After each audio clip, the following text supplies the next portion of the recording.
अगहन मास संकष्टी चतुर्थी व्रत कथा। पुराणों में अगहन मास की चतुर्थी का बहुत धार्मिक महत्व बताया गया है। इसे गणाधीप चतुर्थी के नाम से जाना जाता है। मार्गशीर्ष मास की यह गणाधीप संकष्टी चतुर्थी भगवान श्री गणेश को समर्पित है तथा जीवन के सभी कष्टों से मुक्ति दिलाने में लाभदायी मानी गई है। इस व्रत को करने से शत्रुओं पर विजय पाई जा सकती है। आज के दिन व्रत रखकर भगवान गणेश जी की पूजा करके भगवान गणेश और चौथ माता की कथा सुननी चाहिए। भगवान गणेश जी की कृपा से रुके हुए सभी काम बन जाते हैं और किसी भी काम में कोई भी बाधा नहीं आती। भगवान गणेश अपने भक्तों की सभी मनोकामनाएं पूर्ण करने वाले हैं। वही चौथ माता संतान की रक्षा करती हैं और निसंतानों को संतान का सुख देती है। आज के वीडियो में आप सुनेंगे संकष्टी चतुर्थी के दिन सुनी जाने वाली विघ्नहर्ता भगवान गणेश और चौथ माता की कथा। तो आप सभी को संकष्टी चतुर्थी व्रत की हार्दिक शुभकामनाएं। पार्वती जी ने गणेश जी से पूछा कि अगहन कृष्ण चतुर्थी संकटा कहलाती है, उस दिन किस गणेश की पूजा किस रीति से करनी चाहिए। गणेश जी ने उत्तर दिया कि हे हिमालय नंदिनी, अगहन में पूर्वोक्त रीति से गजानन नामक गणेश की पूजा करनी चाहिए। पूजन के बाद अर्घ्य देना चाहिए। दिन भर व्रत रहकर पूजन के बाद ब्राह्मण को भोजन कराकर जौ तिल चावल चीनी और घृत का साकला बनाकर हवन कराएं तो वह अपने शत्रु को वशीभूत कर सकता है। इस संबंध में मैं आपको एक प्राचीन कथा सुनाता हूँ। गणेश जी महाराज कहते हैं, प्राचीन काल में त्रेता युग में दशरथ नामक एक प्रतापी राजा थे। वे राजा आखेट प्रिय थे। एक बार अनजाने में ही उन्होंने एक श्रवण कुमार नामक ब्राह्मण का आखेट में वध कर दिया। उस ब्राह्मण के अंधे माँ बाप ने राजा को शाप दिया कि जिस प्रकार हम लोग पुत्र शोक में मर रहे हैं, उसी भांति तुम्हारा भी पुत्र शोक में मरण होगा। इससे राजा को बहुत चिंता हुई और उन्होंने पुत्रेष्टि यज्ञ कराया। फलस्वरूप जगदीश्वर ने राम रूप में अवतार लिया। भगवती लक्ष्मी जानकी के रूप में अवतरित हुई। पिता की आज्ञा पाकर भगवान राम सीता और लक्ष्मण सहित वन को चले गए, जहां उन्होंने खरदूषण आदि अनेक राक्षस व राक्षसियों का वध किया। इससे क्रोधित होकर रावण ने सीता जी का अपहरण कर लिया। सीता जी की खोज में भगवान राम ने पंचवटी का त्याग कर दिया और इस सिमुख पर्वत पर पहुंचकर सुग्रीव के साथ मित्रता की। तत्पश्चात सीता जी की खोज में हनुमान आदि वानर तत्पर हुए। ढूंढते ढूंढते वानरों ने गिद्धराज संपाति को देखा। इन वानरों को देखकर संपाति ने पूछा कि तुम सब कौन हो और इस वन में कैसे आए हो? तुम्हें किसने भेजा है? यहाँ पर तुम्हारा आना किस प्रकार हुआ है? संपाति की बात सुनकर वानरों ने उत्तर दिया कि भगवान विष्णु के अवतार दशरथ नंदन राम जी सीता और लक्ष्मण जी के साथ दंडक वन में आए हैं। वहां पर उनकी पत्नी सीता जी का अपहरण कर लिया गया है। हे मित्र, इस बात को हम लोग नहीं जानते कि सीता जी कहाँ है। उनकी बात सुनकर संपाति ने कहा कि तुम सब रामचंद्र के सेवक होने के नाते हमारे मित्र हो। जानकी जी का जिसने हरण किया है और वह जिस भी स्थान पर है वह मुझे मालूम है। सीता जी के लिए मेरा छोटा भाई जटायु अपने प्राण गंवा चुका है। यहाँ से थोड़ी ही दूर पर समुद्र है और समुद्र के उस पार राक्षस नगरी है। वहां अशोक के पेड़ के नीचे सीता जी बैठी हुई हैं। रावण द्वारा अपहरित सीता जी अभी भी मुझे दिखाई दे रही हैं। मैं आपसे सत्य कह रहा हूँ कि सभी वानरों में हनुमान जी अत्यंत पराक्रमशाली हैं, अतः उन्हें वहां जाना चाहिए। केवल हनुमान जी ही अपने पराक्रम से समुद्र लांघ सकते हैं, अन्य कोई भी इस कार्य में समर्थ नहीं है। संपाति की बात सुनकर हनुमान जी ने पूछा कि हे संपाति, इस विशाल समुद्र को मैं किस प्रकार पार कर सकता हूँ? जब हमारे सब वानर उस पार जाने में असमर्थ हैं, तो मैं ही अकेला कैसे पार जा सकता हूँ? हनुमान जी की बात सुनकर संपाति ने उत्तर दिया कि हे मित्र, आप संकटनाशक गणेश चतुर्थी का व्रत कीजिए। उस व्रत के प्रभाव से आप समुद्र को क्षण भर में पार कर लेंगे। संपाति के आदेश से संकट चतुर्थी के उत्तम व्रत को हनुमान जी ने किया। हे देवी, इसके प्रभाव से हनुमान जी क्षण भर में समुद्र को लांघ गए। इस लोक में इसके समान सुखदायक कोई दूसरा व्रत नहीं है। श्री कृष्ण जी कहते हैं कि हे महाराज युधिष्ठिर, आप भी इस व्रत को कीजिए।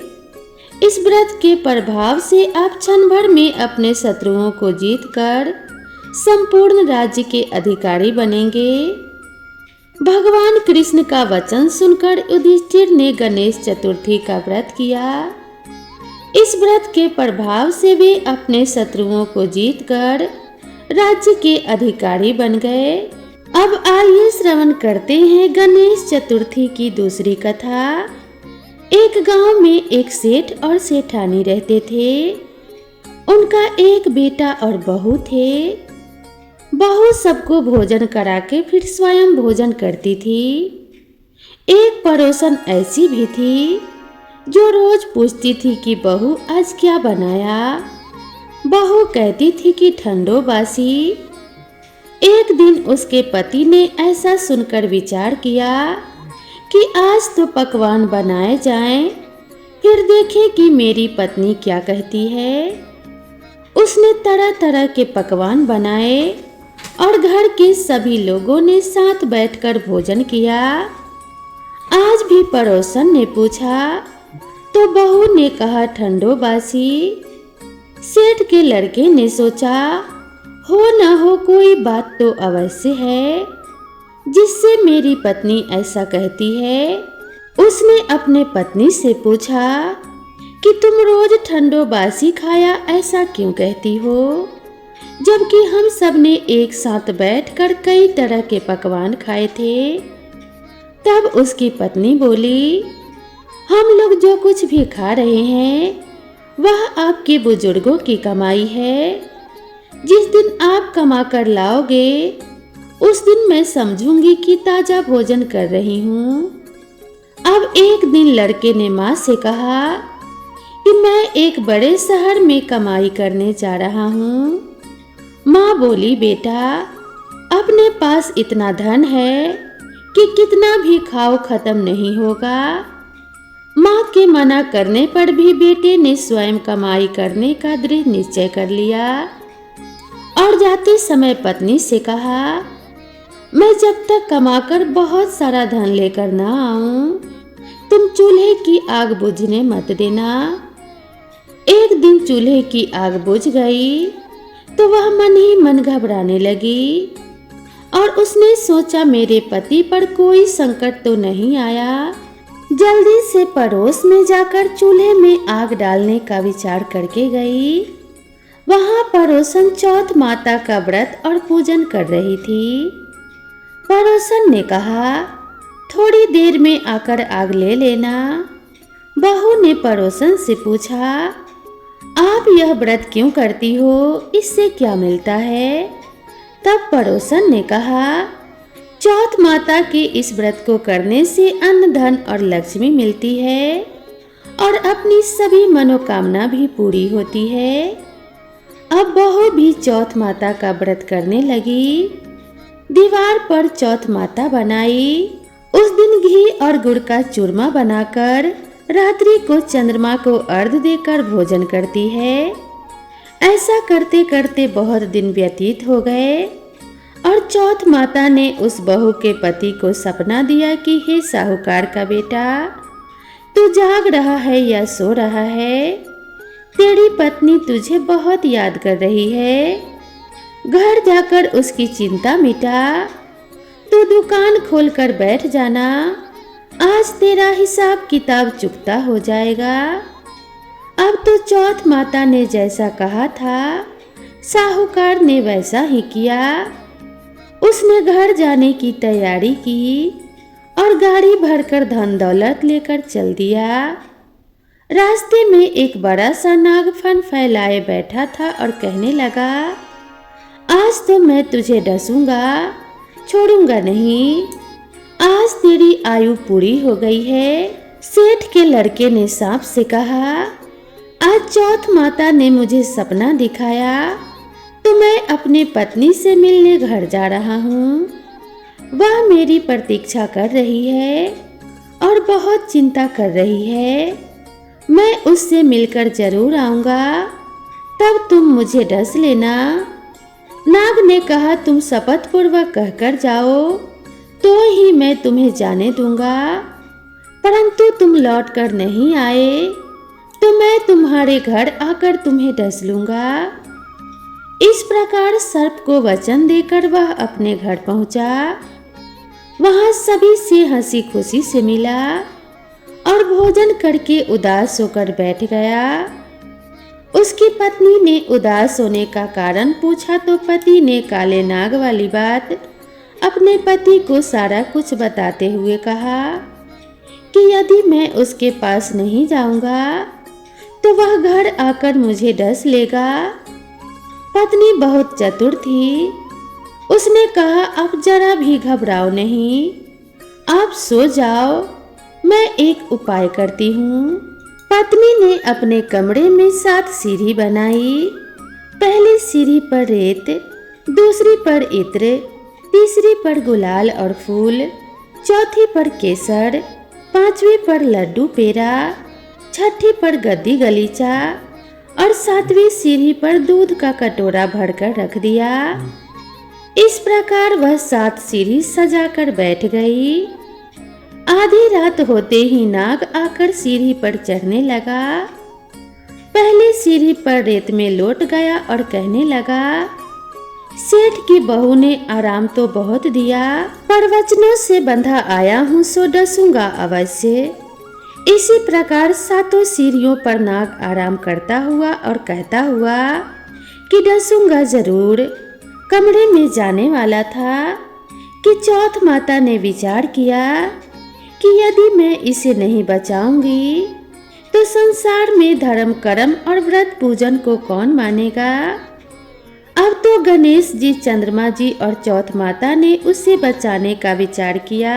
चंद्रमा जी ने उजाला किया, चौथ माता ढाल बनी और गणेश जी ने तलवार लेकर नाग को मार दिया और ढाल से ढक दिया।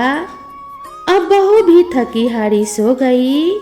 दिन उगा तो लोग बेटे से मिलने आए, परंतु बेटा और बहू तो उठे ही नहीं थे। बहुत देर हो गई तो माँ उन्हें उठाने गई।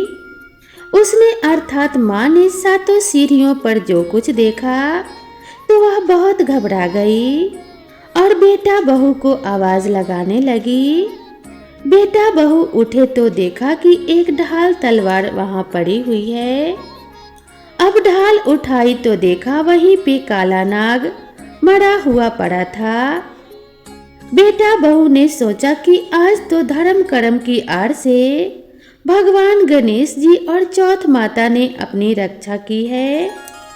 हे चौथ माता, आपने जैसे सेठ के बेटे बहू की रक्षा की वैसी रक्षा सबकी करना। तो प्रेम से बोलिए चौथ माता की जय, बोलिए गौड़ी पुत्र गणेश भगवान की जय। अब आइए श्रवण करते हैं गणेश चतुर्थी की अगली कथा। भगवान श्री कार्तिकेय जी शिव और पार्वती के पुत्र हैं तथा सदैव बालक रूप में ही रहते हैं। परंतु उनके इस बालक स्वरूप का भी एक रहस्य है। एक बार शंकर भगवान ने पार्वती जी के साथ जुआ खेलने की अभिलाषा प्रकट की। खेल में भगवान शंकर जी अपना सब कुछ हार गए। हारने के बाद भोलेनाथ जी अपनी लीला को रचते हुए पत्तों के वस्त्र पहनकर गंगा के तट पर चले गए। कार्तिकेय जी को जब सारी बात पता चली तो वह माता पार्वती से समस्त वस्तुएं वापस लेने के लिए आए। इस बार खेल में पार्वती जी हार गईं और कार्तिकेय जी शंकर जी का सारा सामान लेकर वापस चले गए।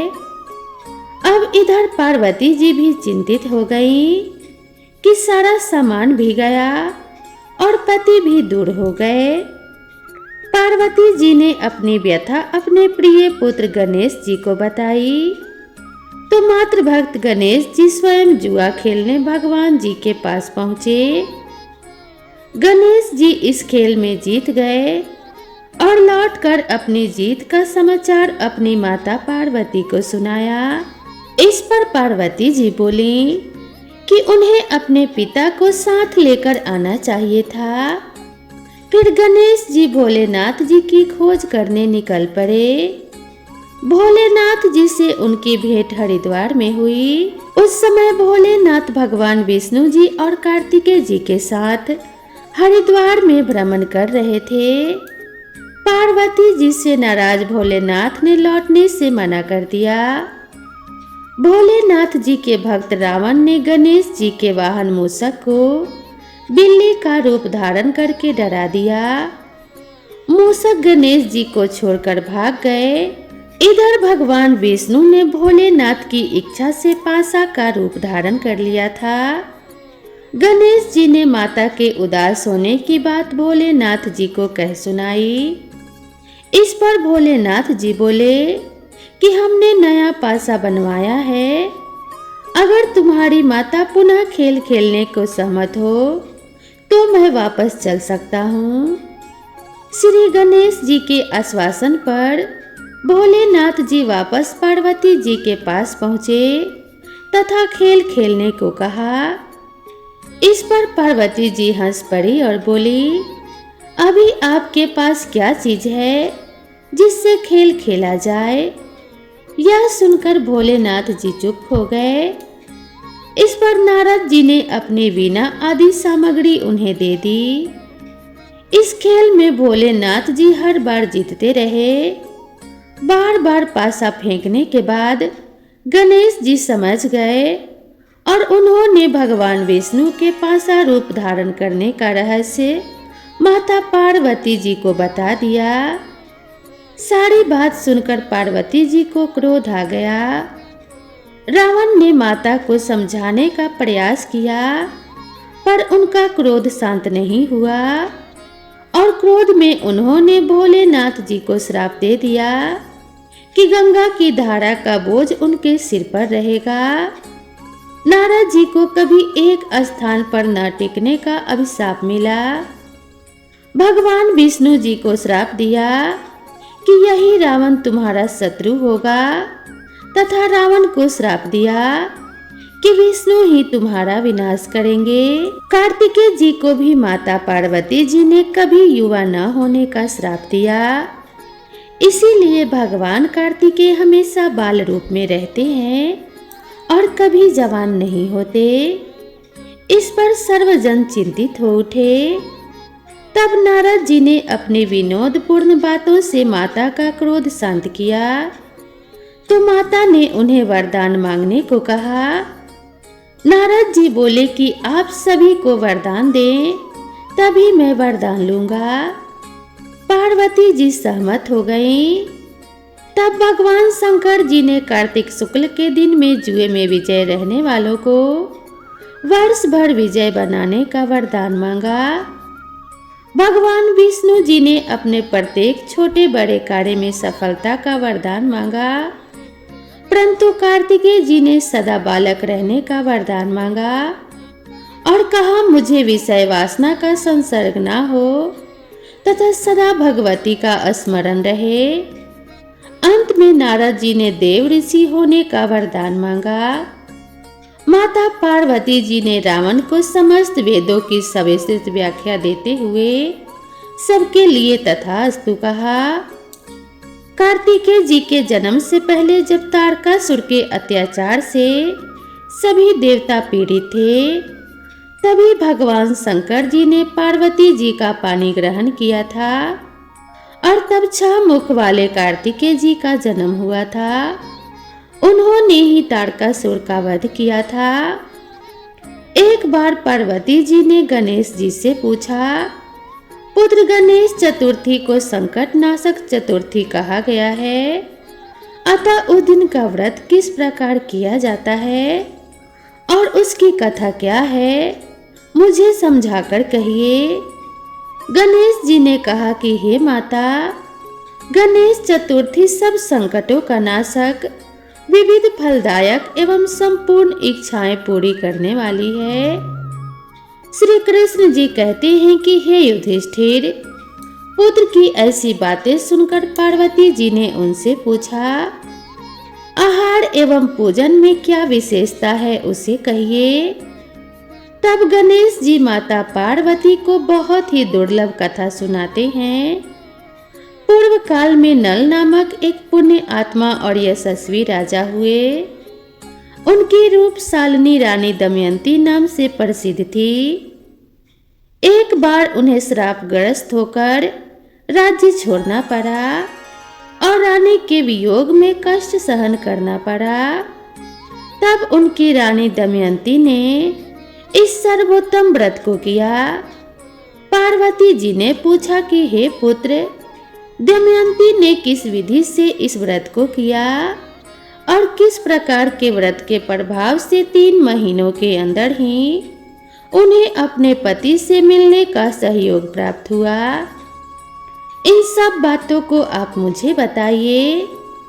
श्री कृष्ण जी ने कहा कि हे युधिष्ठिर, पार्वती जी के ऐसा पूछने पर बुद्धि के भंडार गणेश जी ने जैसा उत्तर दिया उससे मैं कह रहा हूँ, आप भी सुनिए। श्री गणेश जी कहते हैं कि हे माता, राजा नल को बड़ी बड़ी आपदाओं का सामना करना पड़ा। हाथी खाने से हाथी और घुड़साल से घोड़े का अपहरण हो गया। डाकुओं ने राजकोष लूट लिया और अग्नि की ज्वालाओं से घिरकर उनका सारा राजपाट और माल भस्म हो गया। राज्य को नष्ट करने वाले मंत्री लोगों ने भी उनका साथ छोड़ दिया। राजा जुए में सब कुछ गंवा बैठे और उनकी राजधानी भी उनके हाथ से निकल गई। सभी ओर से निराश और असहाय होकर राजा नल वन में चले गए। वन में रहते समय उन्हें दमयंती के साथ अनेक कष्ट सहन करने पड़े। इतना होते हुए भी उनका रानी से वियोग हो गया। तत्पश्चात राजा किसी नगर में भिक्षाटन करने लगे। रानी किसी दूसरे नगर में रहने लगी और राजकुमार अन्यत्र नौकरी करने लगा। जो किसी समय राजा रानी राजपुत्र कहे जाते थे, अब वही भिक्षा मांगने लगे। तरह तरह के रोगों से पीड़ित होकर एक दूसरे से अलग होकर कर्म फल को भोगते हुए दिन बिताने लगे। एक समय की बात है कि वन में भटकती हुई दमयंती ने महर्षि सरभंग के दर्शन किए। उसने उनके पैरों पर नतमस्तक होकर हाथ जोड़कर कहा कि हे ऋषिराज, मेरा अपने पति से कब मिलन होगा? किस उपाय से मुझे हाथी घोड़ों से युक्त घनी आबादी वाली नगरी मिलेगी? मेरा भाग्य कब लौटेगा? हे मुनिवर, आप निश्चित रूप से बताइए।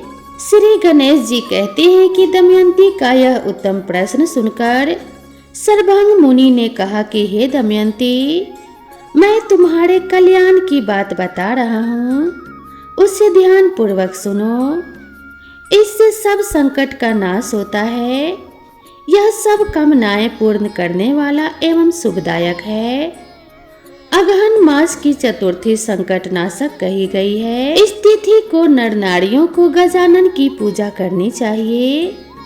विधि पूर्वक व्रत एवं पूजन करने से तुम्हारी संपूर्ण इच्छाएं पूर्ण होंगी। 7 महीने के अंदर ही तुम्हारा पति से मिलन होगा।